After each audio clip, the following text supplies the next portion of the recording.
کاشانۂ بصیرت ایک ایسا یوٹیوب چینل جس پر ہر قسم کی دینی کتب بالخصوص محروم بصارت افراد کے لیے آڈیو اور ویڈیو فارمیٹ میں دستیاب ہیں اور بالعموم تمام مسلمان برادران و خواہران کے لیے دستیاب ہیں۔ اس لیے آپ سے گزارش ہے کہ بیل آئیکن کو پریس کر کے ہمارے اس چینل کو ضرور سبسکرائب کیجیے تاکہ آئندہ آنے والی ہر کتاب آپ کو بر وقت ملتی رہے۔ کاشانۂ بصیرت۔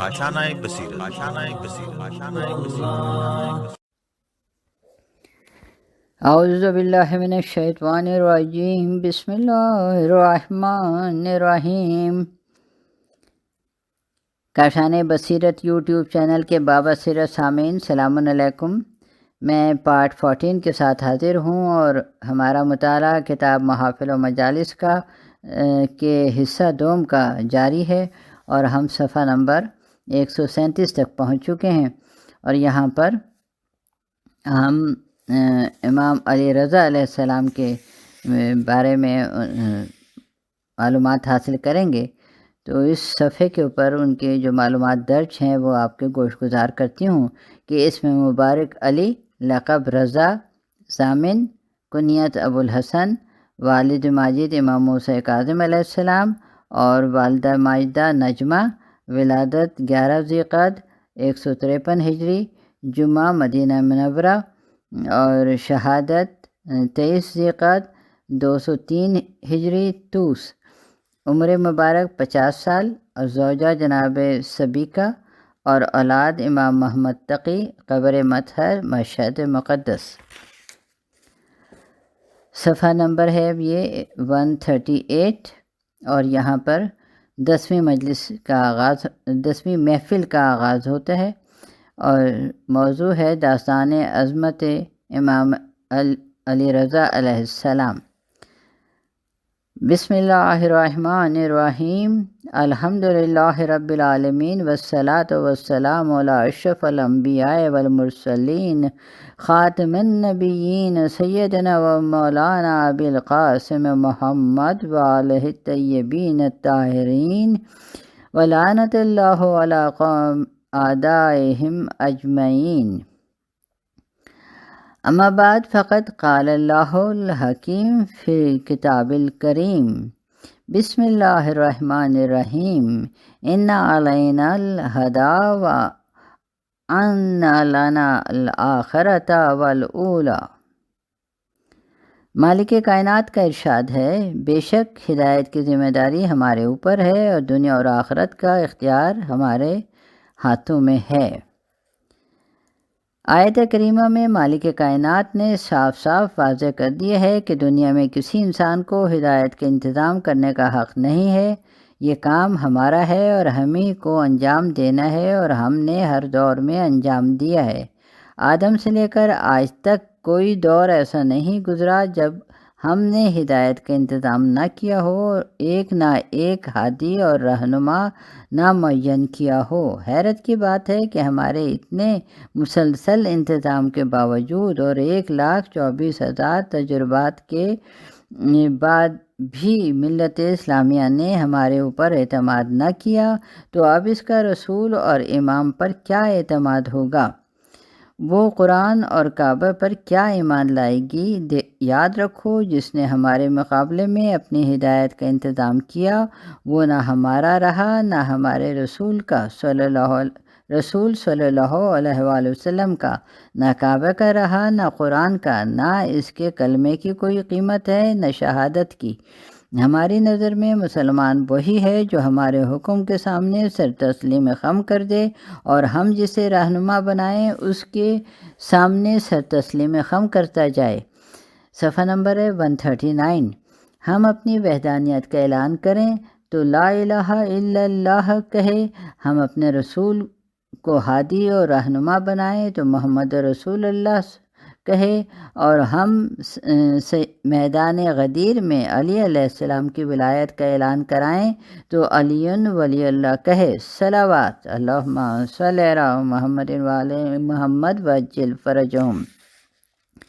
اس کے بغیر نہ کسی کا ایمان مکمل ہو سکتا ہے نہ دین۔ اور ہم نے تو اپنے رسول صلی اللہ علیہ وآلہ وسلم سے صاف کہہ دیا تھا کہ اگر آپ نے یہ اعلان نہ کیا تو گویا رسالت کا کوئی کام انجام نہیں دیا۔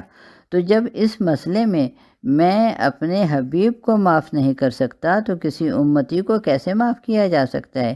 یاد رکھو، رسول صلی اللہ علیہ وآلہ وسلم اعلان نہ کرتے اور رسالت بیکار ہو جاتی، اور تم ایمان نہ لاؤ گے تو تمہارا ایمان بیکار ہو جائے گا۔ اگلا پیراگراف اسی عظیم نقطے کی طرف نیشا پور کے بازار میں امام علی ابن موسی رضا نے اشارہ کیا تھا۔ جب آپ کی سواری نیشا پور سے گزر رہی تھی اور لوگوں کو معلوم ہوا کہ فرزند رسول صلی اللہ علیہ وآلہ وسلم کی سواری گزر رہی ہے، ہزارہا افراد سر راہ آ کر کھڑے ہو گئے اور اشتیاق زیارت میں بے چین تھے۔ حضرت اپنی عماری کے اندر تشریف فرما تھے۔ مجمع بے قراری سے شور مچا رہا تھا۔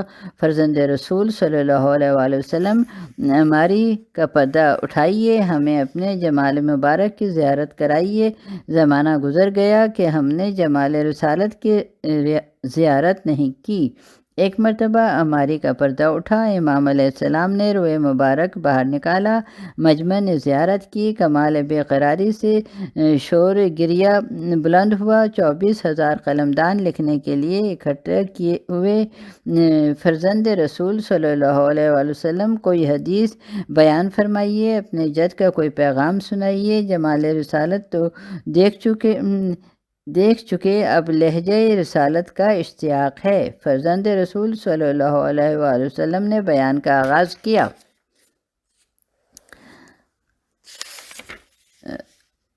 صفحہ نمبر ہے 140۔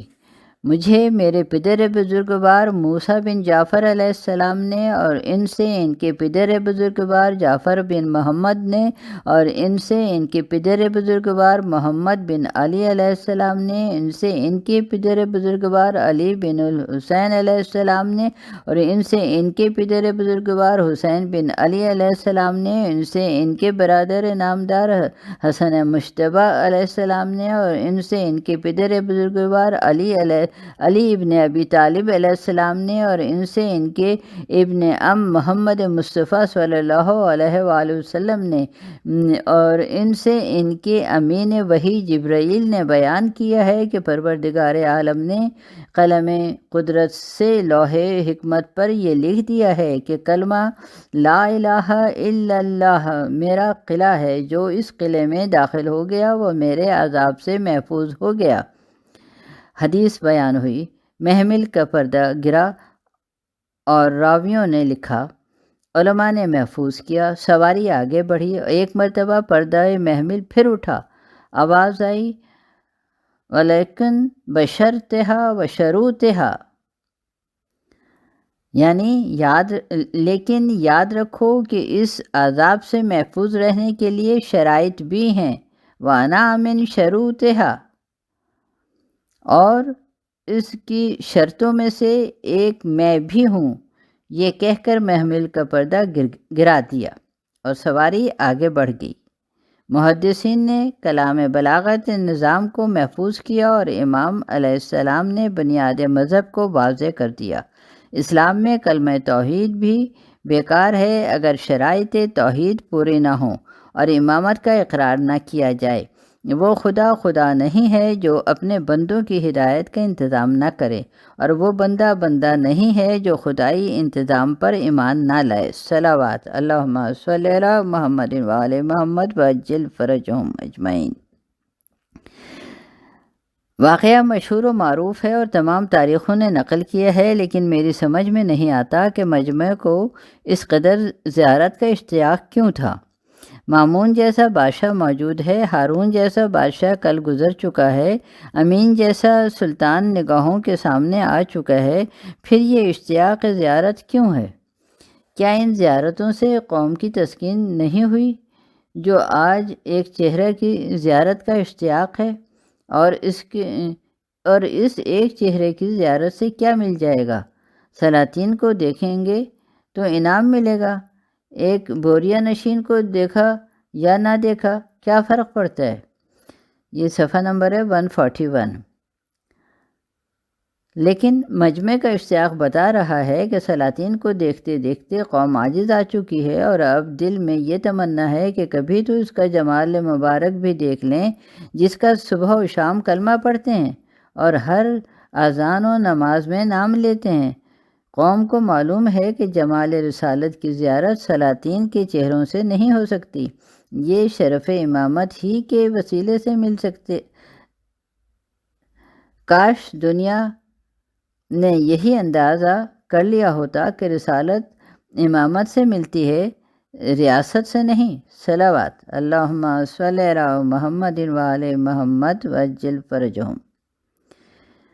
اگلا پیراگراف زیارت کے بعد حدیث کا اشتیاق بھی واضح کر رہا ہے کہ قوم لہجہ پیغمبر کے لیے بے قرار ہے، اور کتنی بے چینی سے کہ ایک کلمہ گو یا پیغمبر کی زبان سے سن لیں، اور ایک کلمہ گویا پیغمبر کی زبان سے سن لیں اور اسی کو سند آخرت بنا لیں۔ امام علی رضا علیہ السلام نے بھی حدیث سنا کر بتا دیا کہ ہم موقع پا کر اپنے فضائل کا اعلان نہیں کرتے، بلکہ حقیقت مذہب ہی کا اعلان کرتے ہیں۔ ہمارا وجود اپنے لیے نہیں ہے، ہم خدا کے لیے پیدا ہوئے ہیں اور اسی کے لیے جی رہے ہیں۔ صلوات اللہم صلی علی محمد وعلی محمد وعجل فرجہم اجمعین۔ عزیزان گرامی، کیا مسلمانوں میں حدیثوں کی کمی تھی؟ کیا محدثین سب مر چکے تھے؟ کیا احادیث کے ذخیرے موجود نہ تھے؟ مامون تو خود ہی بڑا علم دوست اور ہنر پرور آدمی تھا، اس کے دربار میں علماء اور فضلاء کا مجمع رہتا تھا، پھر فرزند رسول صلی اللہ علیہ وآلہ وسلم سے حدیث کی فرمائش کیوں، اور اس کے لیے اس قدر بے قراری کیوں؟ مجمع کا اندازہ ہی بتا رہا ہے کہ دنیا اسلام کو یہ احساس ہے کہ ہر حدیث اور ہے، اور جو حدیث فرزند رسول صلی اللہ علیہ وآلہ وسلم کی زبان سے بیان ہو وہ اور ہے۔ صلوات اللہم صلی علی وعلی محمد وعجل فرجہم۔ حدیث سننے والے نے بھی اپنے حافظے پر اعتماد نہیں کیا، بلکہ 24,000 قلمدان اکٹھے کیے کہ حدیث لکھ لی جائے، اور ایسا نہ ہو کہ جمال مبارک کی محویت میں کوئی بات ذہن سے نکل جائے۔ میں کہوں گا یہ قدرت کا انتظام تھا یا مشیت کا انتقام کہ فرزند رسول صلی اللہ علیہ وآلہ وسلم سے حدیث سننے کے لیے اور اسے لکھنے کے لیے 24,000 قلمدان جمع ہو گئے ہیں، اور کل جب خود مرسل اعظم صلی اللہ علیہ وآلہ وسلم حدیث بیان کرنا چاہتے تھے تو ایک قلم و دعوات بھی میسر نہ ہو سکا تھا۔ قدرت نے واضح کر دیا کہ تم ایک قلم و دعوات سے منع کرو گے تو صحیح کہ ہم 24,000 قلم و دعوات اکٹھا نہ کر دیں، اور فرزند رسول صلی اللہ علیہ وآلہ وسلم نے حدیث بیان کر کے اعلان کر دیا کہ اہل دنیا اب بتاؤ فتح کس کی ہے؟ رسالت نے امت کے سامنے سر جھکایا یا امت نے امامت کے سامنے سر جھکا دیا؟ صلوات اللہم صلی علی محمد وعلی محمد وعجل فرجہم اجمعین۔ اگلا پیراگراف اس مقام پر ایک نقطہ اور بھی قابل توجہ ہے کہ مجمع کے امام علیہ السلام سے حدیث سنانے کا مطالبہ کیا تھا؟ سند نہیں دریافت کی تھی، آپ براہ راست حدیث بیان فرما دیتے، جسے اعتماد کرنا ہوتا وہ خود ہی کر لیتا، اس قدر تفصیل کی کیا ضرورت تھی؟ لیکن امام علیہ السلام نے حدیث کے ساتھ اس کی مکمل سند بھی بیان فرما دی، اور شاید یہ اشارہ رہا ہو کہ اگر براہ راست حدیث بیان کر دیتا تو امت کو یہ غلط فہمی بھی ہو جاتی کہ کسی محدث سے سن لیا ہوگا اور امت کے کسی عالم سے علم حاصل کر لیا ہوگا۔ ضرورت ہے کہ دنیا پہچان لے کہ آل محمد صلی اللہ علیہ وآلہ وسلم تمہارے علم کے محتاج نہیں ہیں، ان کا علم تمہارا عطیہ نہیں ہے، یہ عطیہ پروردگار ہے جو انہیں براہ راست عطا ہوتا ہے۔ صلوات اللہم صلی علی محمد وعلی محمد وعجل فرجہم اجمعین۔ اگلا پیراگراف اور صفحہ نمبر 143۔ دوسری بات یہ بھی ہے کہ امام علیہ السلام نے یہ بھی واضح کر دیا کہ پیغمبر اسلام سے حدیث کے سلسلے دو ہیں۔ ایک سلسلہ وہ ہے جو امت کے پاس ہے اور اس میں سوائے غیر معصوم راویوں کے کوئی نہیں ہے۔ ہر راوی غیر معصوم، ہر سند غیر معصوم، ہر سلسلہ غیر معصوم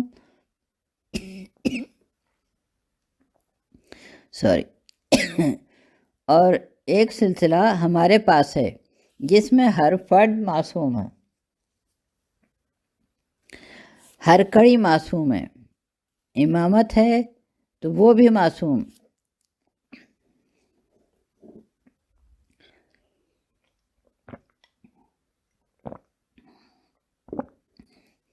رسالت ہے تو وہ بھی معصوم، اور ملوکیت ہے تو وہ بھی معصوم۔ اب امت کو اختیار ہے چاہے اپنا دین غیر معصوم سلسلے سے حاصل کرے یا معصوم سلسلے پر اعتماد کرے۔ اتنا یاد رکھے کہ غیر معصوم سلسلے میں خطا کا امکان ہے اور معصوم سلسلے میں اس کا کوئی امکان نہیں ہے۔ صلوات اللہ صلی علی محمد و علی محمد وجل فرجہم اجمعین۔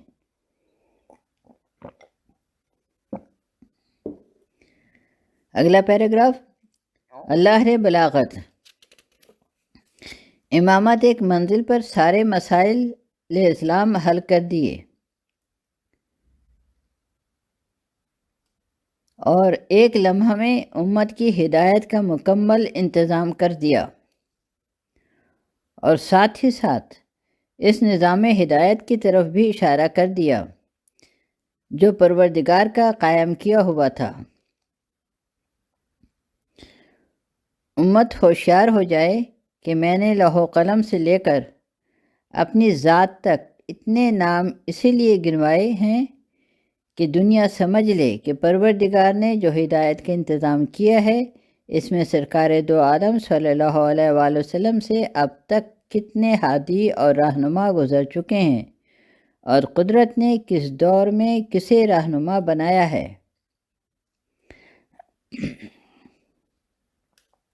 بشرطہا و شروطہا کے لفظیں بھی اسی نقطے کی طرف اشارہ کر رہی ہیں کہ ایک شرط تو میں ہوں، اور سارے شرائط کو سمجھنا چاہو تو یہ پورا سلسلہ موجود ہے۔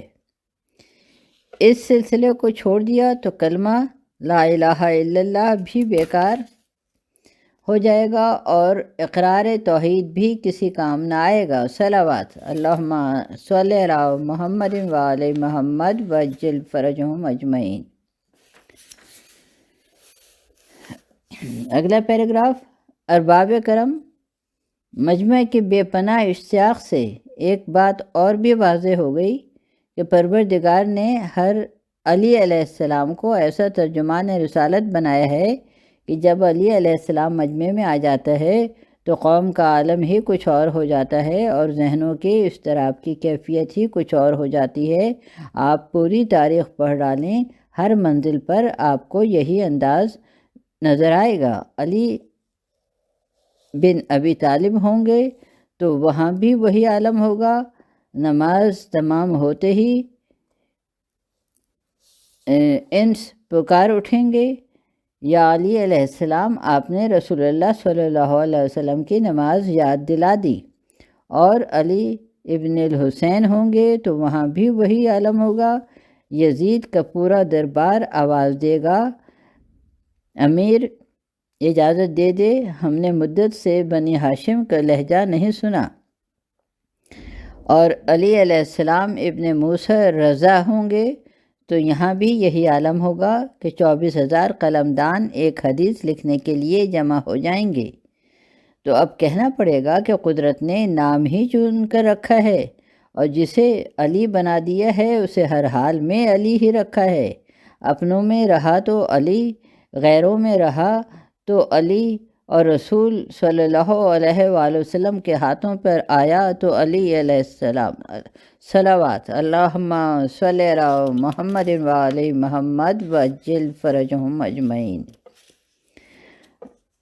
گزارش یہ کر رہا تھا کہ مالک کائنات نے اپنا نظام ہدایت معین کر کے یہ واضح کر دیا کہ جو میرے نظام پر ایمان نہ لائے وہ میرا بندہ نہیں ہے۔ میں صرف اس بات پر راضی نہیں کہ انسان میرا کلمہ پڑھ کر میرے سامنے سر تسلیم خم کر دے، میرا منشا یہ ہے کہ جسے میں نے ہادی اور رہنما بنایا ہے اس کی بارگاہ میں بھی سر نیاز جھکایا جائے اور اپنے عمل سے واضح کر دیا جائے کہ میں واقعتاً بندہ پروردگار ہوں اور اس کے احکام کی اطاعت کرتا ہوں۔ مجھے صرف اپنا سجدہ پسند ہوتا تو میں ابلیس کو مردود بارگاہ کیوں بناتا؟ صفحہ نمبر ہے 145۔ اس نے میرا کیا قصور کیا تھا؟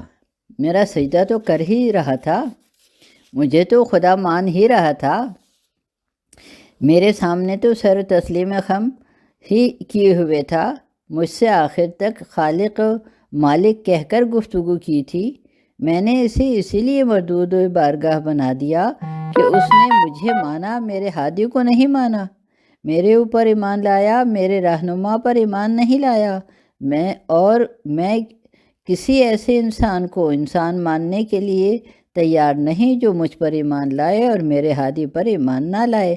میں نے کل بھی ایک کو شیطان بنا دیا تھا اور آج بھی جو بغاوت کرے گا اسے اولئک حزب الشیطان کا خطاب دے دوں گا۔ صلوات اللہم صلی علی محمد وعلی محمد وعجل فرجہم اجمعین۔ عزیزان گرامی، یہ نمائندگان پروردگار کا ایک امتیاز ہے کہ انہیں مالک کائنات نے اتنا کامل اور اکمل بنایا ہے کہ دنیا نے چاروں ناچار ان کی بارگاہ میں سر جھکایا ہے، اور جب کچھ بن نہ پڑا تو مجبور ہو کر انہی کی بارگاہ میں سر جھکایا ہے۔ کیا تاریخ اس حقیقت سے انکار کر دے گی کہ مرسل اعظم صلی اللہ علیہ وآلہ وسلم کے بعد یکسر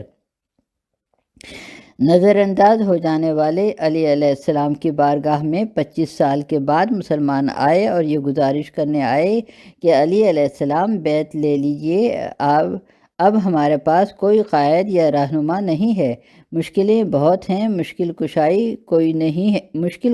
کوئی نہیں ہے۔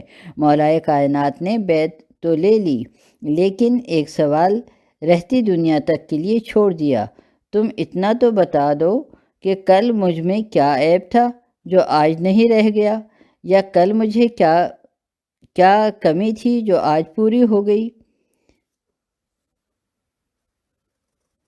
اور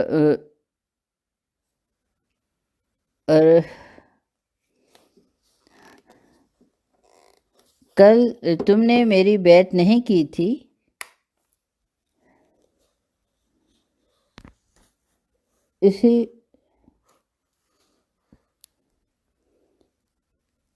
کل تم نے میری بیعت نہیں کی تھی اور بیعت کے لیے کیوں حاضر ہوئے ہو؟ مولا کائنات کے سوال نے واضح کر دیا کہ دنیا اللہ والوں سے روگردانی کرتی ہے، لیکن اللہ والے مڑ کر نہیں دیکھتے تو پھر سر جھکا کر چوکھٹ پر آ جاتی ہے۔ صفحہ نمبر ہے 146۔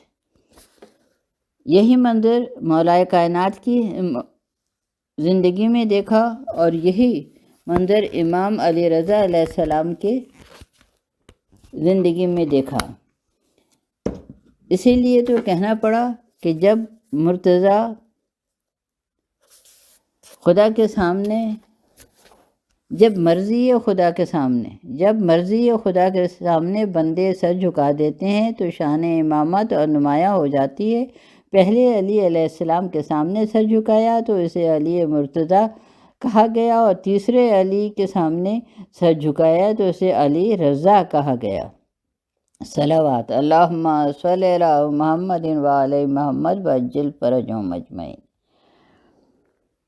امام علی رضا علیہ السلام کی زندگی کا جائزہ لیا جائے تو مولا کائنات کی طرح پوری حیات خدمت دین و مذہب اور حفاظت قوم و ملت میں مصروف نظر آئے گی۔ یہ امتیاز ہر امام علیہ السلام کی زندگی کا رہا ہے، لیکن امام رضا علیہ السلام کو ایک خصوصیت یہ حاصل ہوئی ہے کہ انہیں چند روز کے لیے تخت و تاج پر بھی قبضہ ملا ہے، اور امت نے ولی عہدی کا کلمہ بھی پڑھا ہے۔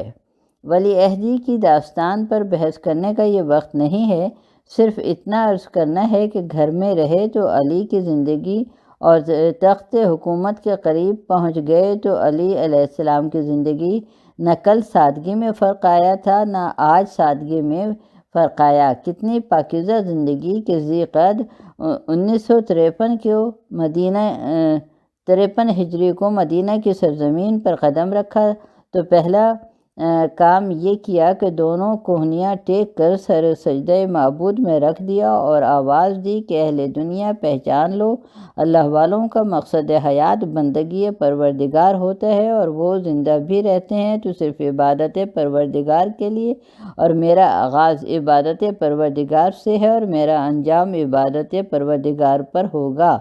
میری حیات کا مقصد ہی عبادت پروردگار ہے، اور میں آیا تو سجدہ کرتا ہوا، جاؤں گا تو سجدہ کرتا ہوا۔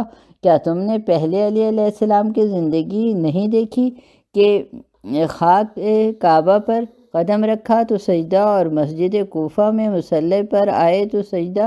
صلوات اللہم صلی علی محمد و علی محمد وعجل فرجہم اجمعین۔ اگلا پیراگراف، زندگی اس شان سے گزری کہ محاضرات امام راغب میں یہ اعتراف نظر آیا کہ کسی خاندان میں فضائل و کمالات یوں 7 پشت تک نہیں چلے جس شان سے خاندان علی ابن ابی طالب میں یہ کمالات زندہ و تابندہ رہے۔ علی علیہ السلام کو دیکھا تو وہی انداز، حسن مجتبیٰ کو دیکھا تو وہی انداز، حسین بن علی علیہ السلام کو دیکھا تو وہی انداز، علی ابن الحسین علیہ السلام کو دیکھا تو وہی انداز، اور محمد بن علی علیہ السلام کو دیکھا تو وہی انداز، جعفر بن محمد علیہ السلام کو دیکھا تو وہی انداز، اور موسیٰ ابن جعفر علیہ السلام کو دیکھا تو وہی انداز، اور علی ابن موسیٰ رضا کو دیکھا تو وہی انداز۔ اور میں تو کہوں گا کہ دنیا کی نگاہیں یہیں پر ٹھہر گئیں، ورنہ یہ نظر آگے بھی جاتی تو اگلی پشتوں میں بھی یہی انداز نظر آتا، اور آخری منزل پر تو سارے کمالات یوں یکجا نظر آتے کہ نام بھی محمد اور کنیت بھی ابو القاسم، اور اب خطبہ پڑھنے والا چاہے اول پر درود پڑھے چاہے آخر پر، یہاں اول و آخر کا کوئی فرق نہیں ہے، سب محمد صلی اللہ علیہ وآلہ وسلم ہیں اور سب علی علیہ السلام ہیں۔ فرق صرف یہ ہے کہ سب کے یہاں برائے نام فرق رہا ہے، یہاں تو برائے نام بھی فرق نہیں ہے۔ صلوات اللہم صلی علی محمد وعلی محمد وعجل فرجہم۔ اگلا پیراگراف کہ امام احمد بن حنبل نے اس زرین سلسلے کو دیکھنے کے بعد کہا تھا کہ امام علی رضا علیہ السلام نے نیشاپور میں وہ زرین سلسلہ بیان کیا ہے کہ اگر یہ سلسلہ کسی دیوانے پر دم کر دیا جائے تو وہ عاقل ہو جائے گا۔ ارباب نظر، دیکھا آپ نے، دنیا اہل بیت علیہ السلام کے کمالات کو پہچانے یا نہ پہچانے، امام حنبل پہچانتے ہیں، اور وہ جانتے ہیں کہ یہ سلسلہ دیوانوں کو عاقل بنا سکتا ہے۔ اب آپ سوچیں کہ جس کے نام میں یہ اثر ہو کہ اس کے کمالات میں کیا اثر ہوگا، اور پھر یہ سوچیں کہ جو ایسے باکمال سلسلہ کے مورث اعلیٰ ہی پر دماغ کے بہکنے کا الزام لگائے وہ کتنا بڑا دیوانہ ہوگا، اور جب اسے ذات رسول صلی اللہ علیہ وآلہ وسلم ہوش مند نہ بنا سکے تو نام رسول صلی اللہ علیہ وآلہ وسلم کیا بنائے گا، اور جس پر نام رسول صلی اللہ علیہ وآلہ وسلم کا اثر نہ ہوگا اس پر آل رسول صلی اللہ علیہ وآلہ وسلم کا کیا اثر ہوگا۔ صلوات اللہم صلی علی محمد وعلی محمد وعجل فرجہم۔ صفحہ نمبر تھا یہ 148، اور یہیں پر ہم اپنے اس آڈیو کا اختتام کرتے ہیں۔ اگلی آڈیو کے ساتھ پھر حاضر ہوں۔